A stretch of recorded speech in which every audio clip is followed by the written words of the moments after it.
like a Hellcat.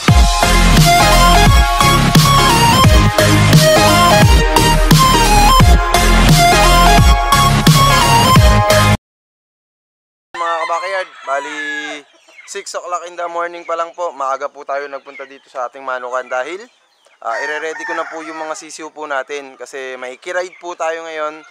Mamaya pong siguro mga 8 AM po makikiride po ng banding po sa Silang Ilaya kay Boss Melvin Castillo. So shoutout Boss Melvin, makikiride muna kami ni paring Laki ng pagpapaband. So yan, ire-ready na natin yung mga yung mga sisiw natin. Kaya maaga ko silang pakakainin para madala ko na ngayon mamaya sa Ilaya pagkatapos ko magpatoka. So tara, titingnan natin sila. Mga kabakayard, ito yung natin, yung mga pababandidan natin. So itong tatlong batch na to, dalawa lang naman dun sa first batch dalawa lang sa first batch. Tapos itong third batch, parang lang, 9 na piraso lang. Tapos dito sa second batch, 10. So all in all, 21 lang po yata or 20 lang.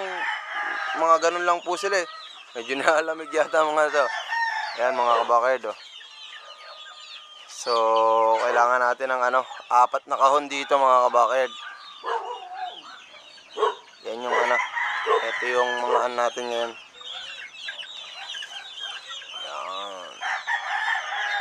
So disclaimer mga kabakayard no animals were harmed, no chicks were harmed in the making of this video. Yan. So magpapakain na muna ako mga kabakayard para ma-ready ko na po sila. 2 hours later. Mga kabakayard ito yung mga boss natin Boss Joseph, si Boss Lucky. Ito nga pala yung farm ni ni Boss Melvin Castillo. Oh. Lasang baka. Tikon daw, lasang baka. Ginawa ng ano tag doon? Ginawa ng team lasang baka mga babandida disclaimer mga kabakayard no animals were harmed, no chicks were harmed in the making of this video. Yan kay Boss Melvin, dami 100 pieces. So andito kami ngayon, nag-aantay na kami ng banding team. Ito yung kabuuan ng farm niya. Back to back. May update ko kayo pag nagbaband na, pag nandito na yung mga banding team natin. Boss Ali, shout out. Mga tropa. Ito naman yung mga yung mga pasabay band namin, dami. Ayan dami din ito.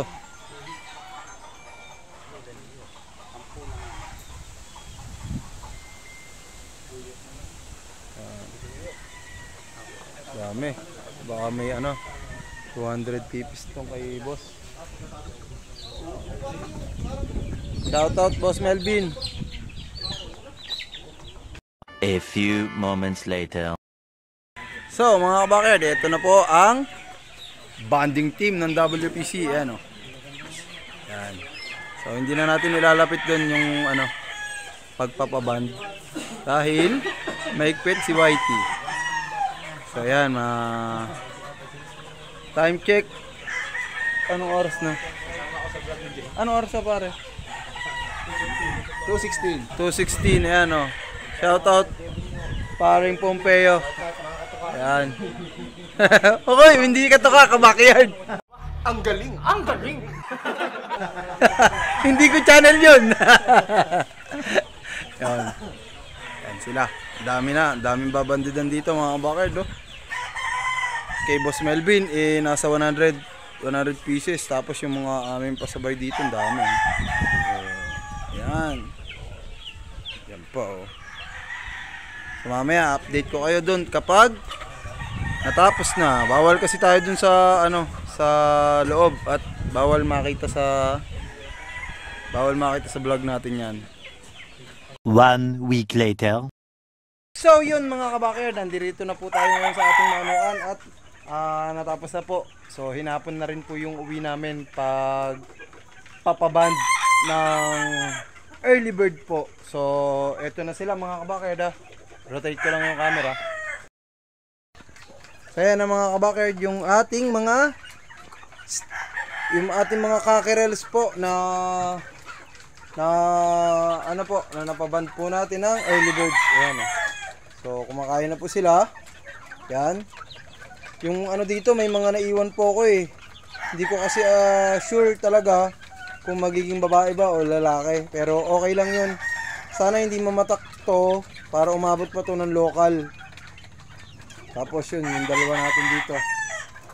So all in all, 18 lang yung napaband natin mga kabakerd. At ang tawag dito, may pisa na rin naman tayo doon na pang local. Yung salang natin pala, ipapatak na po siya sa national po. So ito sana umabot pa po ng local. March po yung banding nito ng local. At ano pa ba? Yun, hanggang dito na lang mga kabakerd at magpapakain na po tayo. Ayan, kumakain na po sila. Magpapakain na po tayo ng iba nating yung mga nakacord po natin. So, hanggang dito na lang mga kabakerd ha. Kita-kits po tayo sa next episode ng ating One Bakerd. At ingat-ingat po. God bless and have a nice day. Bye!